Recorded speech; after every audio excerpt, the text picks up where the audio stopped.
In the glittering world of Manhattan's elite, fairy tales are bought and sold on the stock market. But for Olivia Croft, the illusion of her perfect life didn't just fade, it exploded with the force of a billionaire's fist against drywall. What happens when the fairy tale shatters? For Olivia Croft, it happened with the sound of knuckles pulverizing drywall inches from her face. Her husband, Harrison Croft, the tech billionaire lauded on magazine covers as a visionary, showed her his true face in their $50 million Park Avenue penthouse. He was a monster hiding in plain sight. Pregnant and terrified, Olivia knew that running wasn't enough. He would find her. He would control the narrative. So, in the terrifying hours that followed, she made a choice. She wouldn't just be a victim. She would be the architect of his downfall, using the one weapon he never accounted for, the truth, captured in crystal-clear 4K video. The argument, like most of them, started over something laughably insignificant. A caterer for the upcoming Croft Foundation Gala. Harrison wanted per se. Olivia, having heard whispers of their declining standards, suggested a private consultation with Daniel Hum's team from 11, Madison Park. To the outside world, it was the epitome of a 1% problem. To Olivia, sitting in their sprawling penthouse that overlooked Central Park like a kingdom, it was a test. A small, seemingly harmless push to see if she still had a voice. Harrison Croft didn't just occupy a room, he consumed it.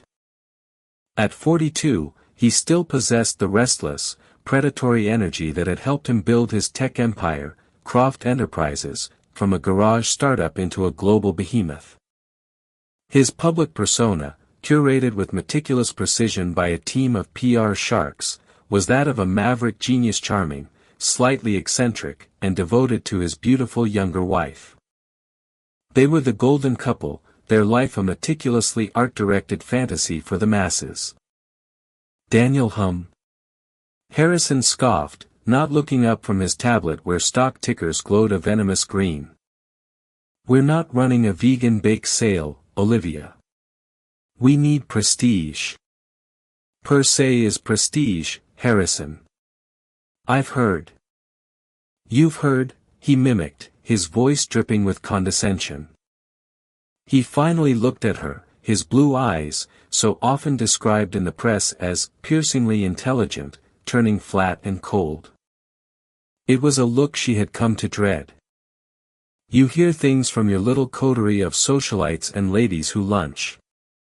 I build things. I make decisions based on data, on brand power, not gossip." Olivia felt the familiar heat rise in her cheeks. At 7 months pregnant, her body already felt like a foreign country, and his dismissiveness made her feel like an unwelcome tourist in her own home. She placed a hand on her swollen belly, a subconscious gesture of protection. "It's not gossip. It's a gala for our foundation. My name is on it, too. I just want it to be perfect," she said, her voice softer than she intended. She hated how he made her small.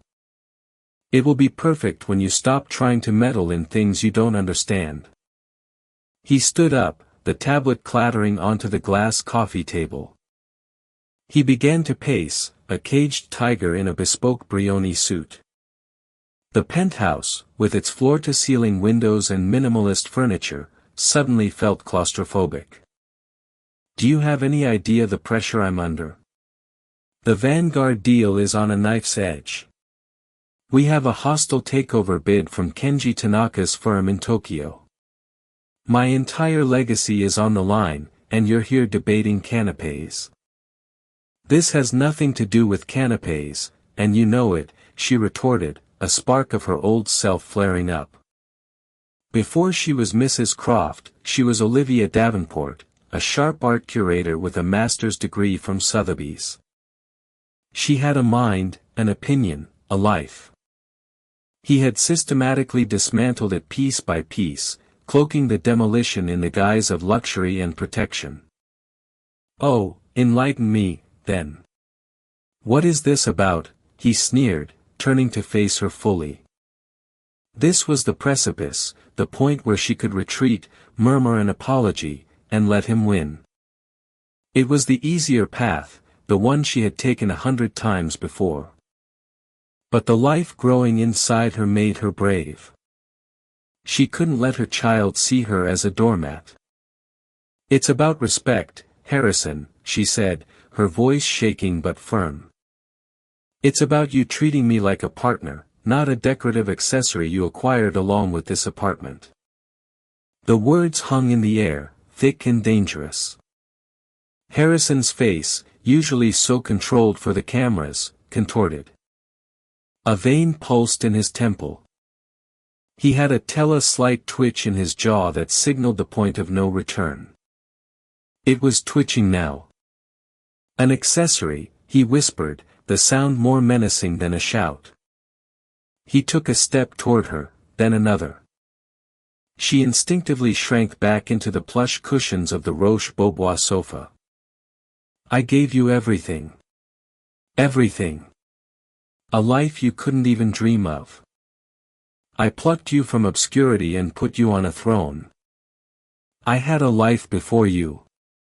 I was happy. You were a nobody," he roared, the sound echoing off the cold glass and marble. He was standing over her now, his shadow engulfing her. His face was inches from hers, his breath hot with rage. She could smell the expensive scotch on it. Fear, cold and sharp, pierced through her defiance. This was it. The rage she had only seen in flashes in slammed doors and thrown phones was now directed squarely at her. Her heart hammered against her ribs, a frantic drumbeat of terror. She saw his eyes dart to the side, to the pristine white wall next to her head. What happened next was a blur of motion and sound. His arm, a piston of raw power, shot out. She flinched, a scream catching in her throat, convinced the blow was for her. The impact was like a gunshot. His fist, adorned with a simple but obscenely expensive platinum wedding band, smashed into the drywall.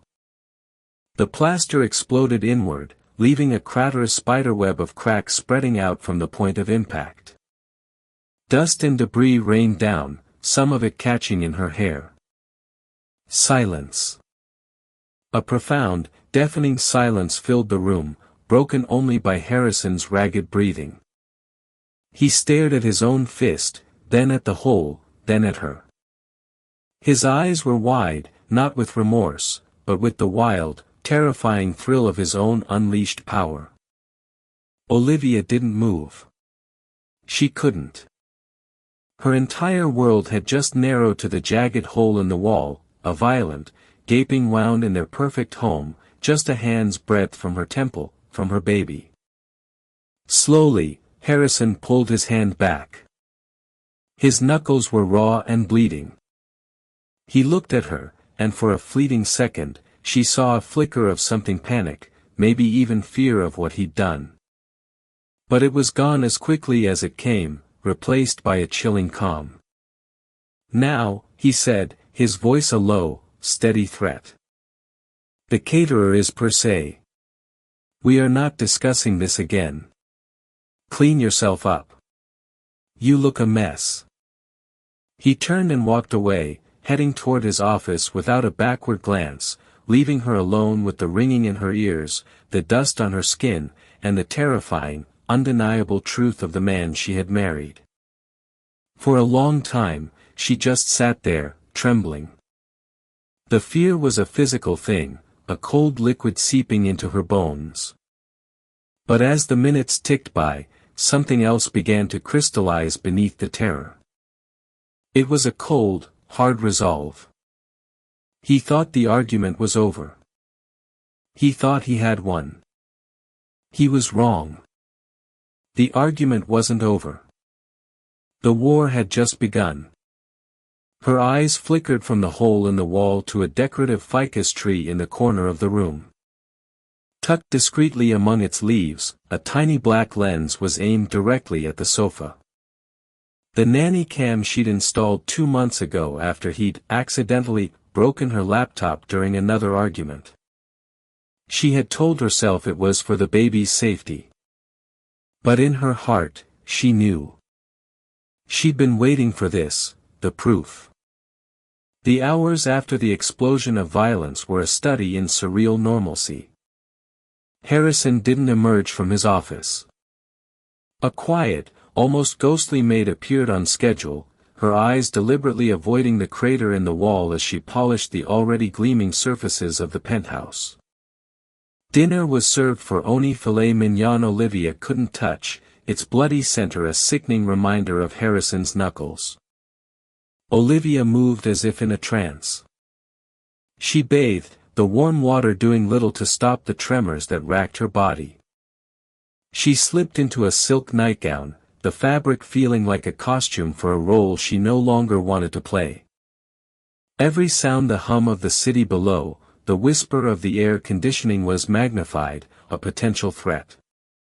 Her mind, however, was no longer frozen in fear. It was racing, working with a clarity she hadn't felt in years. She knew Harrison. She knew his patterns. Tomorrow, a team of contractors would appear, silent and efficient, and the wall would be repaired, plastered, and repainted. By evening, it would be as if nothing had happened. He would likely buy her a gift, something extravagant like a Cartier bracelet or a rare first-edition Buca Silent, transactional apology that was more about erasing his guilt than expressing remorse. He would consider the matter closed. He would expect her to fall back in line. Not this time.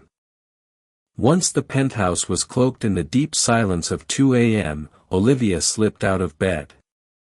She moved with a thief's stealth through the cavernous apartment she now saw as a prison. The moonlight streaming through the windows cast long, eerie shadows. She bypassed the living room, the hole in the wall a dark, accusing eye. Her destination was the small, unused nursery. She had fought him for this room. He had wanted it to be a secondary home gym. She had insisted on a space for their child, and in a rare moment of acquiescence, he'd agreed. It was here, amongst the unassembled crib and boxes of organic baby clothes, that she had set up her secret command center. The nanny cam wasn't just a camera. It was a state-of-the-art security device sold under the guise of baby monitoring that streamed and saved encrypted footage to a secure offshore cloud server. Olivia had spent weeks researching it, paying for it with cash from a secret bank account she'd been siphoning small amounts into for the past year. She sat down at the small desk she'd placed in the corner, her fingers trembling as she typed in the long, complex password to access the server. The portal opened. There it was, a timeline of video files, time-stamped and dated. She navigated to today's date, her heart pounding a frantic rhythm against her ribs. She found the file labeled living_room_cam_1745-1830. She clicked play. The scene unfolded in chilling high definition. The colors were vivid, the audio painfully clear. She watched the argument as if it were a movie starring a stranger. She saw herself, looking small and vulnerable on the sofa. She saw Harrison, his swagger, his condescension, his escalating rage. She heard his voice, a venomous hiss, then a roar. And then she saw it. The lunge, the blur of his arm, the explosion of plaster. She saw herself flinch, her body curling in on itself to protect her unborn child. She saw him stand there, breathing heavily, a conqueror surveying his territory. She heard his final, chilling words, "Clean yourself up." Watching it back was 1,000 times worse than living it. There was no ambiguity, no room for him to twist the narrative. It wasn't a, he said, she said. It was a cold, hard, visual fact. He hadn't just punched a wall. He had performed an act of terror, a clear and calculated threat designed to obliterate her spirit. And he had done it to his pregnant wife. She downloaded the file, saving 3 separate copies to encrypted USB drives, one for her, one for a safe deposit box, and one for what she was about to do. Her first call was to her sister. Sophie Davenport was a pragmatic ER doctor living in Boston and the one person who had never been swayed by Harrison's charm or wealth. She answered on the second ring, her voice thick with sleep. "Liv? It's 2 a.m. Is the baby okay?" The tears Olivia had been holding back finally broke free. In choked sobs, she recounted the entire evening, the words tumbling out in a torrent of fear and fury. Sophie listened without interruption, a grim silence on the other end of the line. "I'm booking the first flight to LaGuardia," Sophie said the moment she finished, her voice all business. "Pack a bag. Just the essentials: passports, documents, any cash you have. You're coming to Boston with me." "No," Olivia said, the single word sharp and clear. The sobbing stopped. "If I just run, he'll paint me as an unstable, hysterical, pregnant woman. He'll freeze my assets. He'll hire private investigators. He will use our child as a pawn. He will destroy me, sophomore. I can't just run. I have to burn his kingdom to the ground." There was a pause. "What are you talking about?" Sophie asked, a note of alarm in her voice. "I have a video, Sophie. Of the whole thing." The silence on the other end was now one of shock, quickly followed by a dawning understanding. "Oh, Liv. You brilliant, crazy woman." "I'm going to leak it," Olivia said, the decision solidifying into something unbreakable. "But I can't just dump it on the internet. That's amateur. It needs to be handled by someone credible, someone he can't buy or intimidate." Her mind was already working, connecting dots from her past life. Before Harrison, her work as a curator had put her in touch with journalists covering the art world, including the high-stakes world of auctions and forgeries. One name stood out: Ben Carter. He wasn't a gossip columnist. He was a Pulitzer Prize-winning investigative reporter for the New York Chronicle, known for his meticulous, fact-checked takedowns of powerful, corrupt men. He had once interviewed her for a piece on art repatriation. He had been tough, fair, and unimpressed by wealth. He was perfect. "I need you to do something for me," Olivia said to her sister. "I'm going to wire you the last of my emergency fund. I need you to find me the most ruthless, terrifying divorce attorney in New York City. A shark. I want her ready to file the second the story breaks." "Consider it done," Sophie replied, her voice filled with a fierce pride. "Be careful, Liv. You're taking on a dragon." "I know," Olivia whispered, looking at the USB drive in her hand. "But I have a weapon he never forged." After ending the call, she composed an email from a new, anonymous account. The recipient was Ben Carter's private encrypted address, which he listed on his professional page for sensitive tips. Subject: Evidence of violent domestic abuse by Harrison Croft. Body: Mr. Carter. You don't know me, but we met once years ago for a story. I am in possession of a video file recorded today, July 25, 2025. The video shows my husband, Harrison Croft, in our New York apartment committing an act of violent intimidation against me. I am 7 months pregnant. The video is clear and undeniable. I am prepared to provide it to you exclusively on the condition of anonymity until the story is published. This is not about money. This is about my safety and the safety of my child. If you are interested in exposing the truth behind the public facade of a celebrated public figure, I will be at the back corner booth of the Old Town Cafe on 3rd Avenue at 7 a.m. I will be wearing a gray trench coat and reading a copy of Meditations. Come alone. Attached is a 3-second soundless clip from the video. Just so you know this is real. She attached a short, cropped gif of Harrison's fist making contact with the wall, a silent, damning piece of evidence. She took a deep breath, her finger hovering over the send button. This was the point of no return. The moment she pressed this, the life she knew, the gilded cage, the suffocating luxury, the silent terror would be over.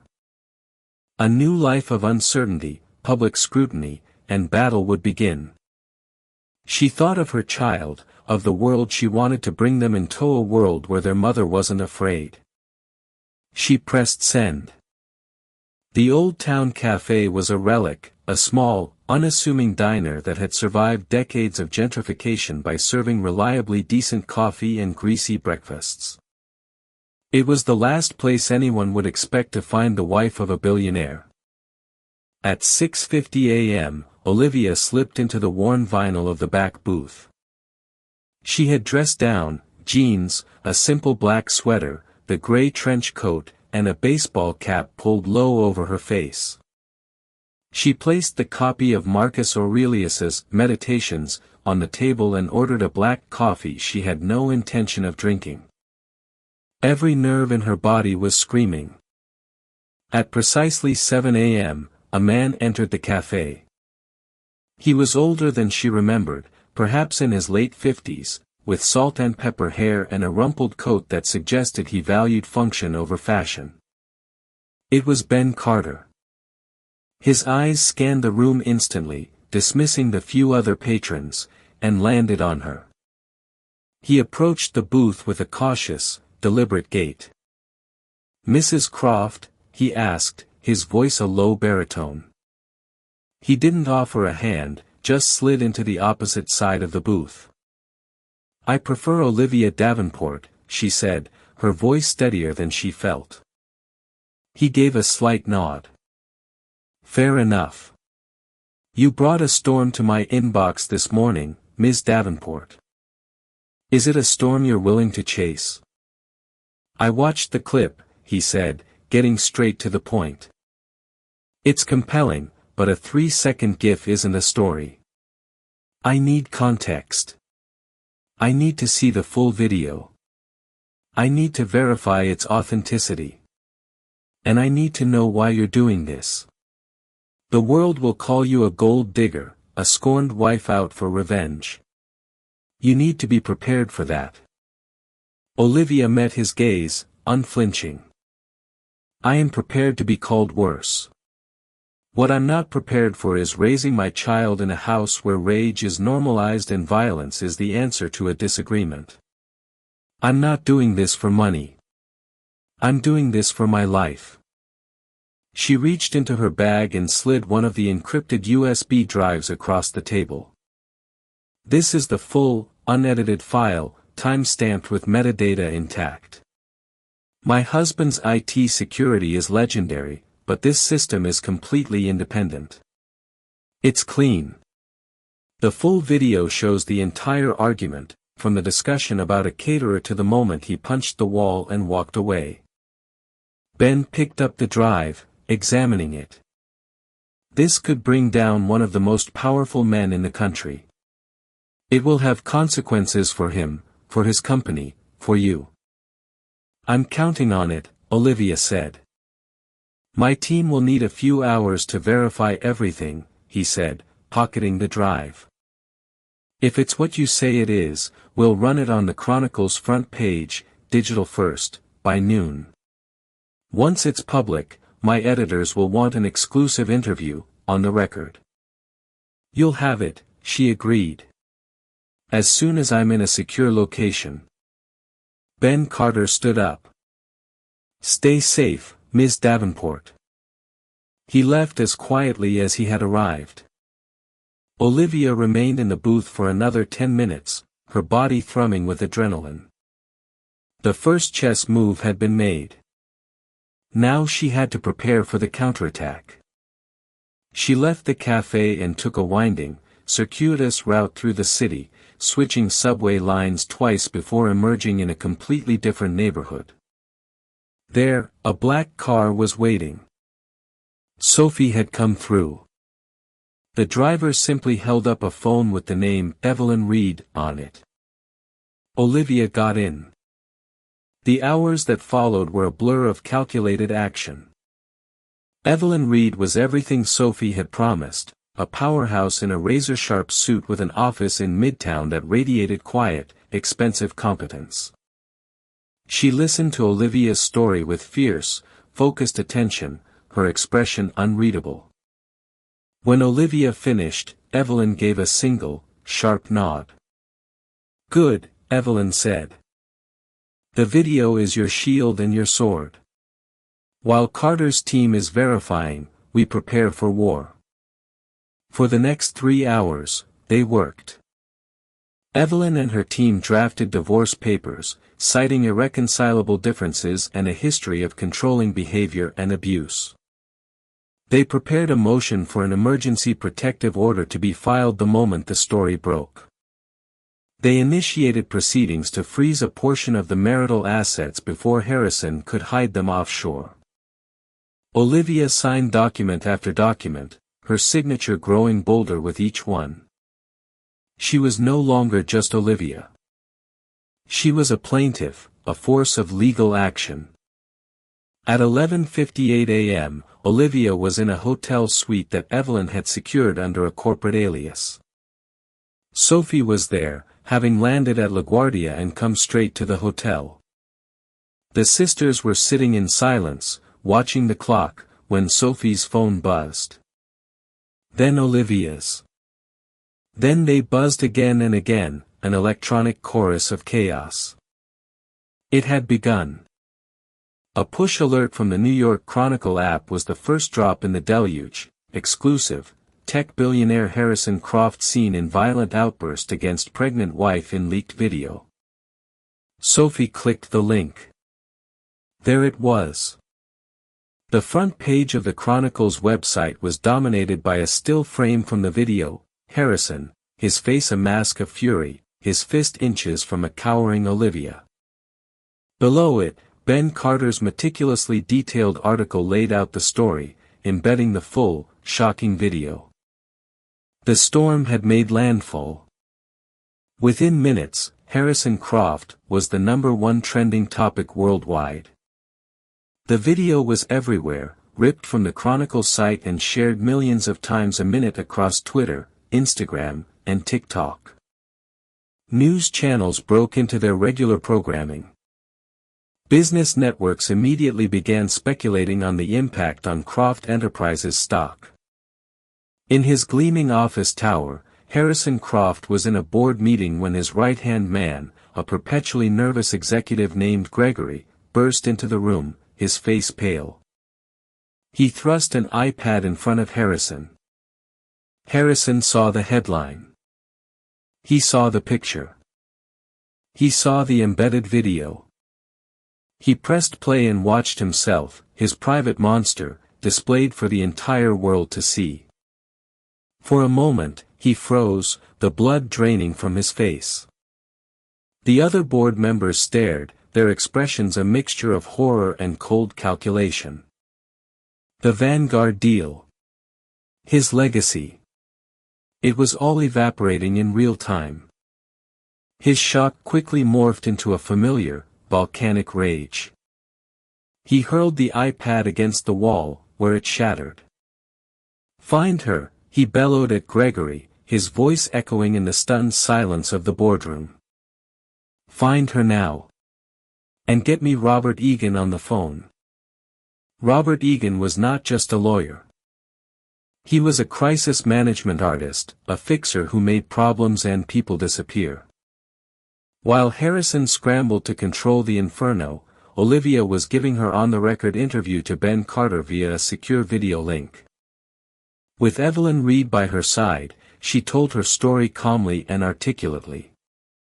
She spoke of the pattern of control, the emotional abuse, the isolation.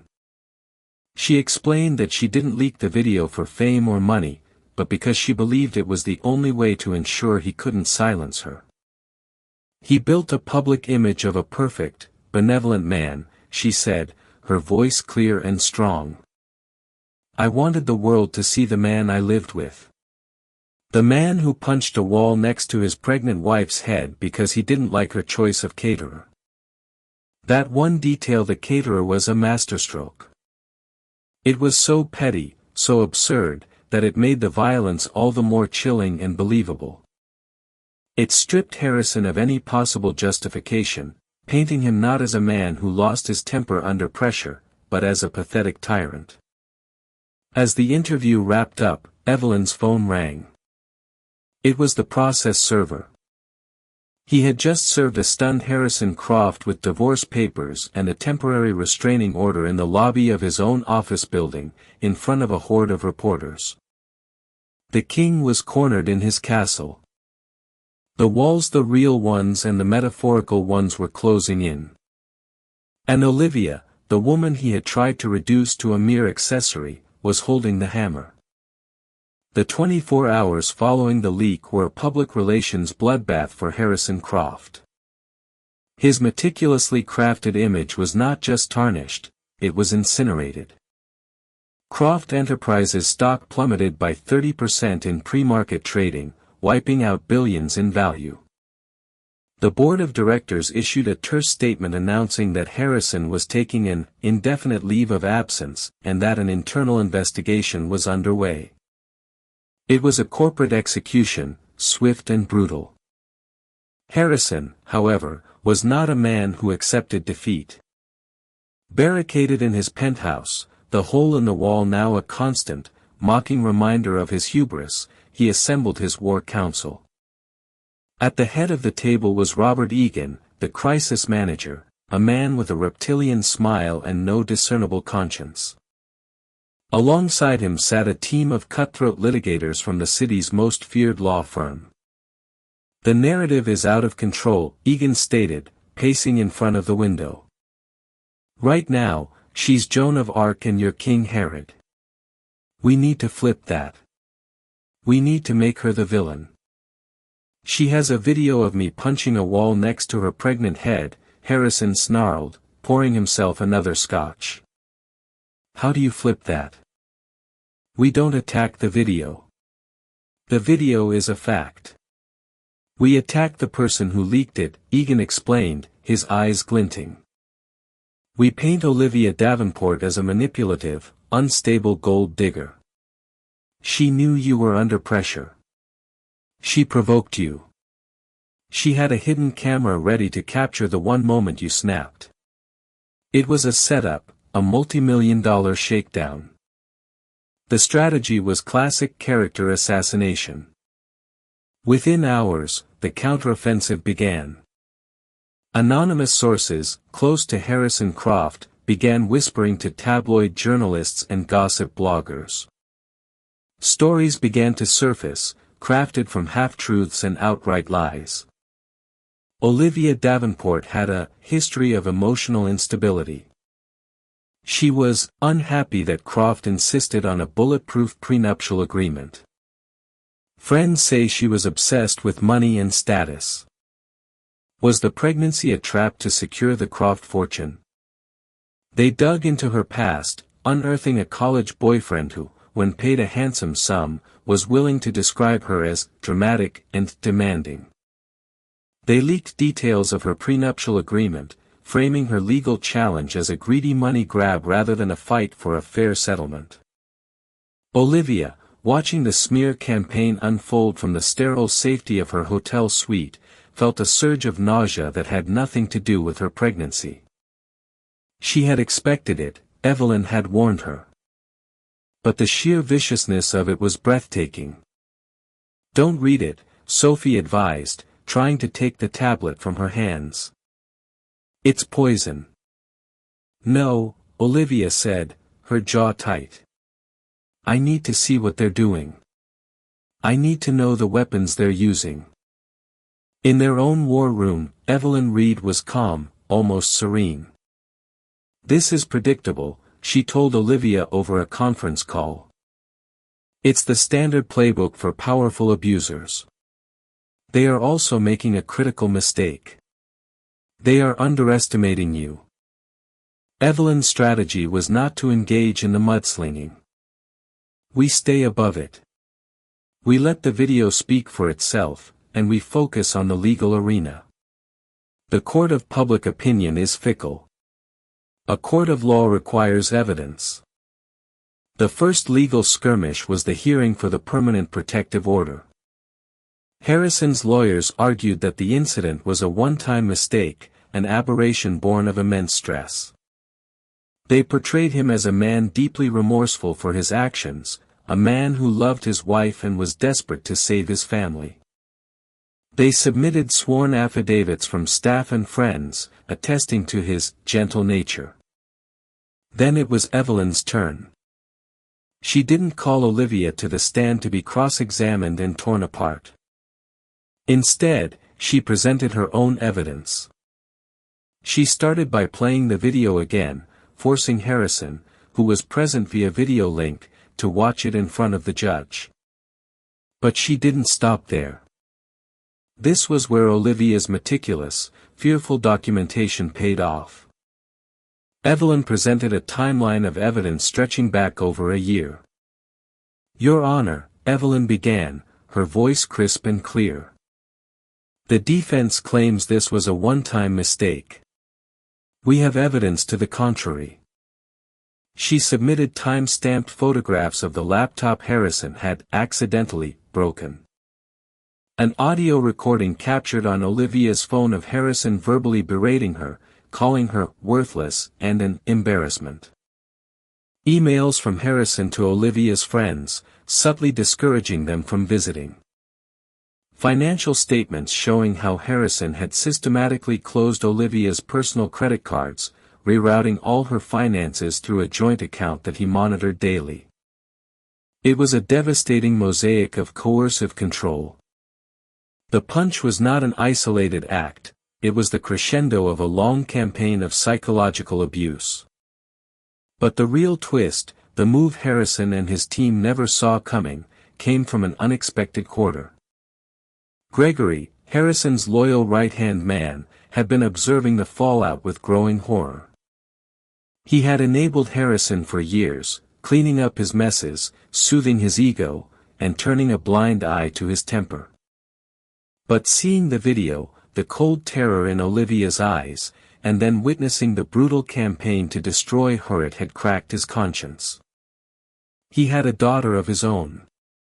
Panicked by the internal investigation at Croft Enterprises and terrified of being legally implicated in Harrison's downfall, Gregory made a choice. He contacted Evelyn Reed. He didn't have evidence of more physical abuse. He had something far more damaging to a man like Harrison Croft, evidence of financial crimes. Gregory provided Evelyn with documents proving Harrison had been using the Croft Foundation, the very foundation they were planning the gala for, as a personal slush fund, funneling charitable donations to cover personal expenses and risky private investments. He was laundering money through his own philanthropy. At the next hearing, which was meant to be a preliminary discussion about asset division, Evelyn Reed dropped the bomb.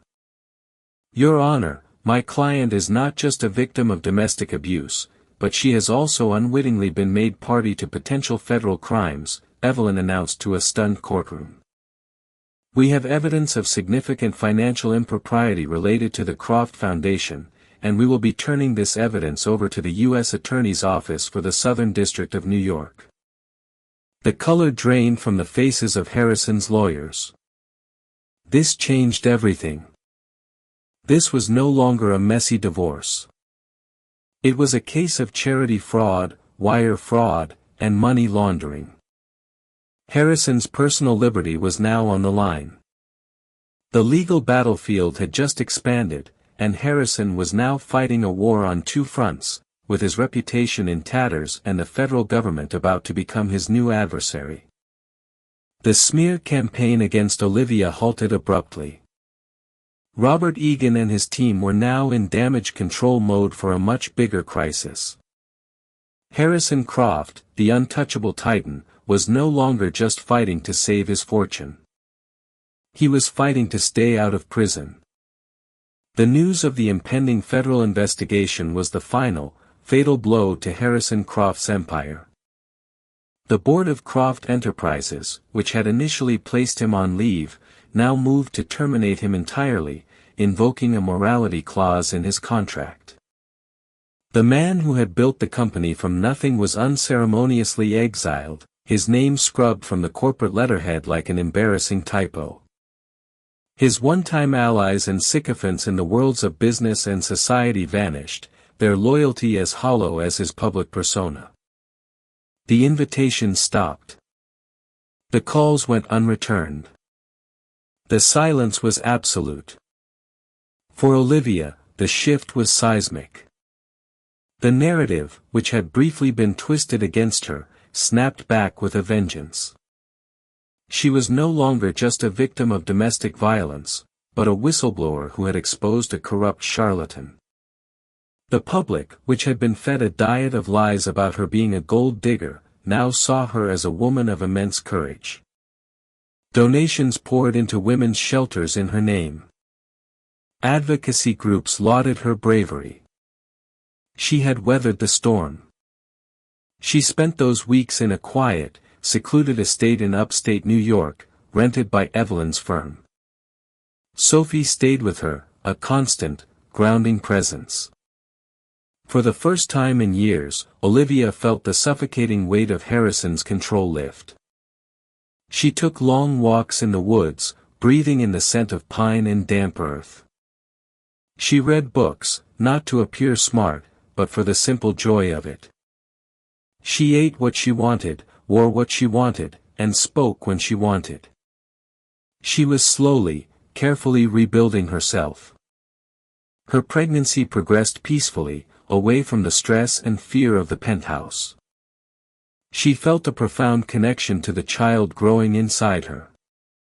This baby was no longer just a reason to escape, it was her partner in this new life, a future she was fighting for. Meanwhile, Harrison's world was shrinking to the size of a courtroom. His high-powered legal team, now focused on the federal charges, advised him to settle the divorce quickly and quietly. A public, drawn-out fight with Olivia would only provide more ammunition for the prosecutors and further poison any potential jury pool. The settlement negotiation was not a negotiation at all. It was a surrender. Evelyn Reed, armed with the threat of Gregory's testimony and the weight of the federal case, dictated the terms. Olivia would receive a settlement that was far more than the prenup stipulated, not out of greed, but as a matter of principle and security. It included the full transfer of a trust fund for their child, ensuring the baby would never have to depend on Harrison for anything. More importantly, it included Harrison relinquishing all parental rights. He could never see, contact, or make any claim to their child. It was the ultimate price for his actions. He would lose his legacy, not just in business, but in blood. Faced with the prospect of a lengthy prison sentence, a desperate Harrison agreed to everything.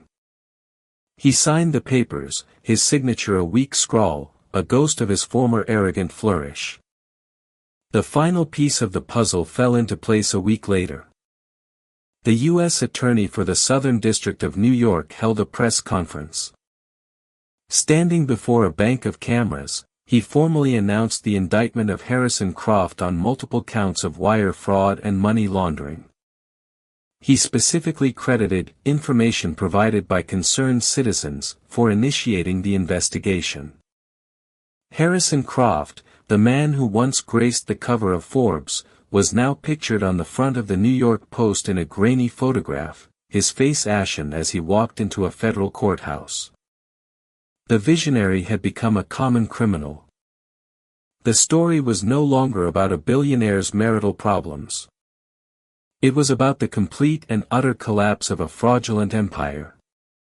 A few days after the settlement was finalized, Olivia was sitting on the porch of the upstate house, watching the sunset paint the sky in shades of orange and purple. Sophie brought her a cup of decaf tea. "It's over," Sophie said softly. "You did it, Liv. You actually did it." Olivia placed a hand on her belly, where she felt a gentle kick. A small smile touched her lips. "We did it." She thought about the woman she was just a few months ago, trembling on that sofa, feeling small and silenced. It felt like a lifetime ago. She had learned the hardest lesson of her life in that gilded cage, that true power wasn't about money or fame or control over others. It was about controlling your own story. The leak of the video had been an act of desperation, but it had transformed into an act of liberation. It hadn't just exposed Harrison, it had freed her. She had walked through fire and emerged not unscathed, but stronger, purer, and finally, unequivocally herself. She wasn't Mrs. Harrison Croft anymore. She was Olivia Davenport, a mother-to-be, a survivor, and the architect of her own quiet, beautiful freedom. The future was uncertain, but for the first time in a very long time, it was hers to write. 6 months later felt like a lifetime. The world that had imploded in a storm of headlines and legal filings had settled into a fragile, quiet peace. Winter had descended upon New England, blanketing the landscape in a soft, sound-dampening layer of snow. Olivia had traded the suffocating luxury of a Park Avenue penthouse for a modest, charming colonial in a quiet suburb of Boston. It was a 5-minute drive from her sister Sophie, a proximity that felt like a fortress wall. Her new life was measured in the rhythms of her daughter, Lily. The baby had been born in late autumn, a healthy, beautiful girl with Olivia's dark hair and, to her immense relief, none of Harrison's features. Her world, once filled with galas and hostile takeovers, now revolved around 3 a.m. feedings, the scent of baby powder, and the gummy, unconditional smile of her child. The silence she had once craved was now filled with lullabies and the gentle gurgle of a happy baby. She was healing. Most days, she believed it. But trauma leaves echoes. A car door slamming in the street could send a jolt of adrenaline through her. A raised voice in a movie made her flinch. She had nightmares where she was back in the penthouse, the walls closing in, a gaping black hole next to her head. Harrison was a ghost who haunted the edges of her newfound peace. He was under house arrest in his empty penthouse, awaiting a federal trial, his communications monitored, his assets frozen. He was a cornered beast. Yet she knew beasts were most dangerous when cornered. The package arrived on a Tuesday. It was a plain brown box with no return address, the label printed in a generic font. Probably another baby gift from some well-wisher, Olivia said, trying to sound casual as she sliced through the tape with a kitchen knife. The public, by and large, remained on her side. She'd become a reluctant symbol of survival, and gifts from strangers weren't uncommon. But this wasn't a baby blanket or a stuffed animal. Inside, nestled in tissue paper, was a worn, leather-bound book. Olivia's breath caught in her throat. She knew it instantly. It was her father's journal. Her father, a history professor who had died a decade ago, had been a prolific writer. His journals were his most prized possessions. After his death, during a chaotic move, several of them had been lost, including this one from his final year. Olivia had mourned its loss for years. She had told Harrison the story once, in the early days, in a moment of intimate, trusting vulnerability. He had listened, his expression full of sympathy. She opened the cover. On the inside page, in her father's familiar scrawl, was his name, Professor Alastair Davenport. Tucked beneath it was a small, crisp new piece of paper. On it, a single typewritten sentence. "A legacy is a hard thing to lose, isn't it?" The air rushed out of Olivia's lungs. The journal felt suddenly cold, toxic. This wasn't a gift. It was a threat. It was Harrison reaching through the walls of his prison to touch her, to violate the sanctuary of her new life. He was reminding her that he knew her, that he owned pieces of her past, that he could still unearth her most private sorrows and use them as weapons. He was telling her that even though she had taken his future, he still had a hold on her past. "Liv? What is it?" "You're as white as a sheet," Sophie said, rushing to her side. Olivia couldn't speak.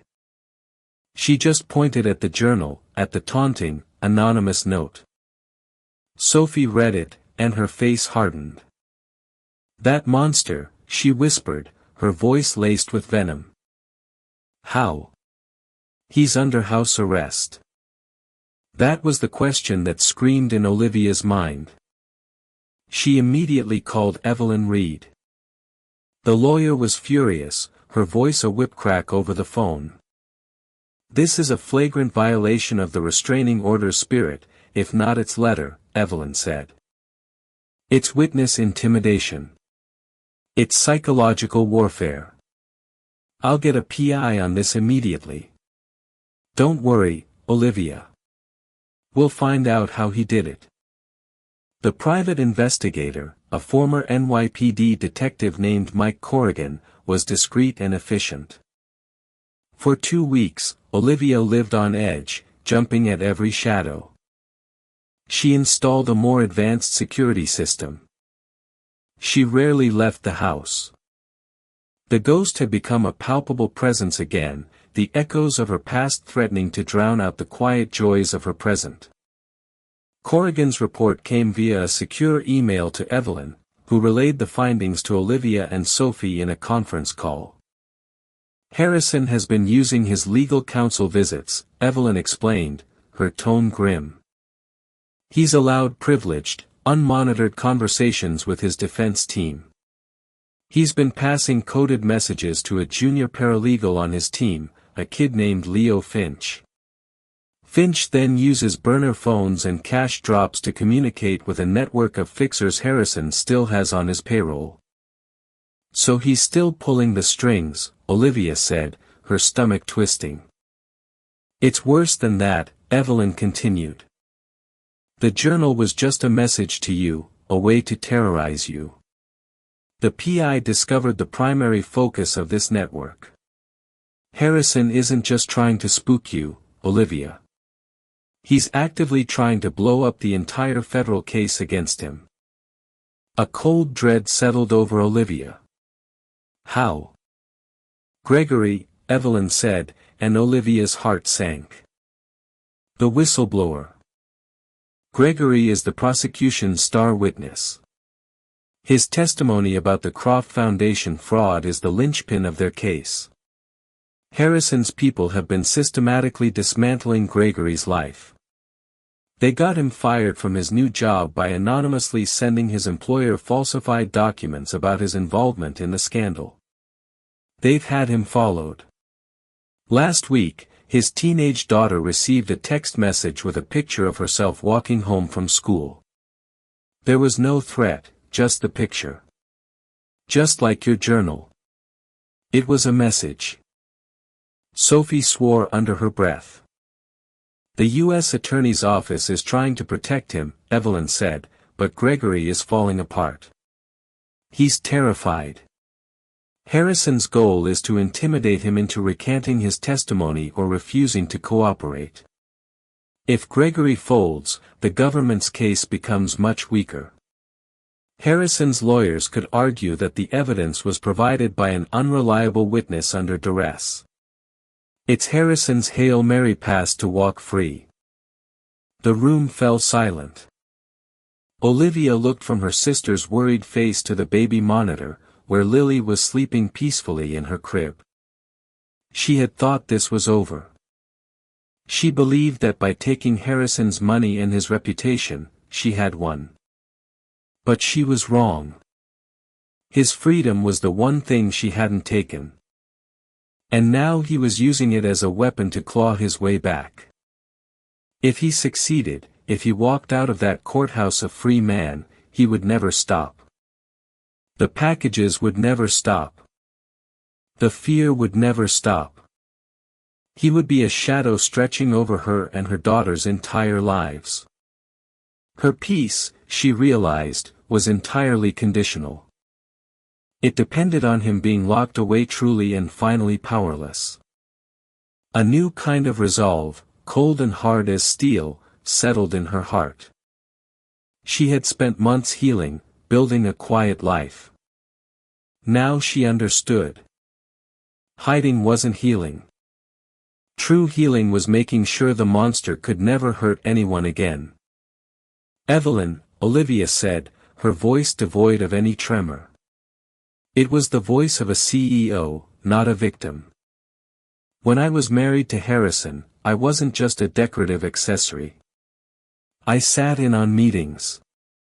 I was there for phone calls about the foundation. He used to boast to me late at night about how he'd move money through the charity accounts to fund his passion projects. He called it creative accounting. He thought I was too stupid to understand. She paused, taking a deep breath. He thought I wasn't listening. But I was. I remember dates. I remember project names. I remember numbers. Evelyn was silent for a moment on the other end of the line. Olivia could almost hear the gears turning in her sharp legal mind. Olivia, she said slowly. Are you saying you can corroborate Gregory's testimony? That you can be a direct witness to the fraud? I'm saying I can be a better witness than Gregory, Olivia corrected her. Gregory saw the spreadsheets. I heard the confession from the man himself. Would the U.S. Attorney's Office be interested in a new star witness? They would see it as a gift from God, Evelyn breathed. But Olivia, this means taking the stand in open court. His lawyers will try to tear you apart. They will use every lie, every piece of the old smear campaign. They will paint you as a vengeful ex-wife. It will be brutal. Olivia looked over at Lily again, sleeping soundly, blissfully unaware of the darkness her mother was fighting. She had taken the video to protect this child. Now she had to finish the job. She couldn't build a life of peace on a foundation of fear. She had to build it on a foundation of justice. Let them try, Olivia said, her voice ringing with the clarity of absolute certainty. They called me a gold digger. They called me unstable. They can call me whatever they want. But when I take that stand and look that jury in the eye, the only thing they're going to call me is credible. Get me the U.S. Attorney. The day of the trial, Olivia walked into the federal courthouse not as a victim, but as a warrior. Her testimony was the turning point. On the stand, under the withering cross-examination of Harrison's lawyers, she was unshakable. She recounted his late-night boasts with chilling precision, detailing specific transactions, dates, and the shell corporations he called his playthings. She wasn't just corroborating Gregory's evidence, she was giving it a voice, a motive, a soul. The jury saw not a scorned woman, but a mother protecting her child's future from a man who believed he was above the law. Harrison, watching her from the defendant's table, finally looked broken. The verdict was swift and decisive. Guilty. On all counts. The judge sentenced Harrison Croft to 25 years in federal prison, a place where his money and influence were meaningless. His empire was gone, his name was a disgrace, and his freedom was a memory. Years passed. The world moved on. Olivia and her daughter, Lily, now a bright, curious 7-year-old, lived a life of quiet joy by the sea in a small coastal town in Maine. The settlement money was mostly untouched, held in trust, but she had used a portion to establish the Davenport Project, a foundation that provided discreet, high-level legal and security support for victims escaping powerful abusers.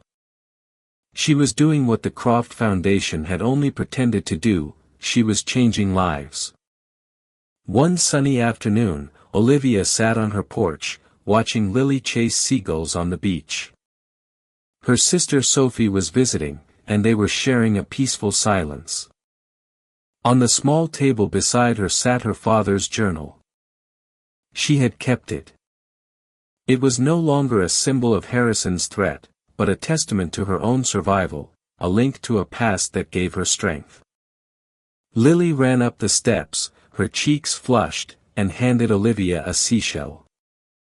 "Look, Mommy, it's perfect," she said, her smile wide and full of light. Olivia looked from the shell in her hand to her daughter's radiant face, and then out at the endless, sparkling ocean. The fairy tale hadn't shattered, it had simply been a lie. This the salty air, her daughter's laughter, the hard-won peace, this was real. This was her truth. Olivia's story is a powerful testament that even in the darkest of nights, a new dawn is possible. It's a reminder that courage isn't the absence of fear, but the decision to act in spite of it. If her journey from a gilded cage to a life of true freedom resonated with you, please show your support by giving this video a like and sharing it with others who might need to hear this message. Don't forget to subscribe to our channel for more real-life stories of survival, strength, and the incredible power of the human spirit. What part of Olivia's story moved you the most? Let us know in the comments below. Thank you for watching.